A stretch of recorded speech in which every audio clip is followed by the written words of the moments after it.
Now, the richest person in the world doesn't appear to think much of working from home. Elon Musk sent an email to the executive staff at Tesla with the subject line, "Remote working is no longer acceptable." Here with more is Bloomberg's Ed Ludlow. He clearly has some very strong views and he's been getting them off his chest then. Ed, tell us more. Yeah, it's interesting because we don't know who's on that speed dial, right? Tesla has 100,000 employees approximately all around the world, from a range of sort of software engineers to assembly line workers. They employ a lot of contractors, but the subject line or the speed dial did say executive staff. And it's interesting because the other line that jumped out at me, Alex and Anna, is he would personally vet individual cases where they wanted an exemption. So imagine how busy his inbox is right now. All those people asking, hey, I still want to work at home.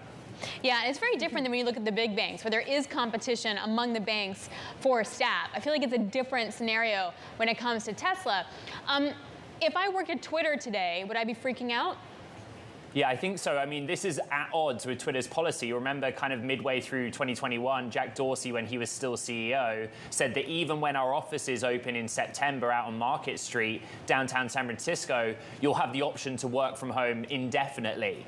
That's the decision Twitter made. If Elon Musk is to buy Twitter and take over in some kind of management role, we just don't know. You'd imagine that would change. Yeah, it's so interesting the way these things become so polarized, don't they, Ed? I mean, instead of some happy medium, maybe there's some nuanced solution, maybe there's some hybrid solutions in here, but they become certainly very polarized in some contexts, and certainly when they become part of culture wars.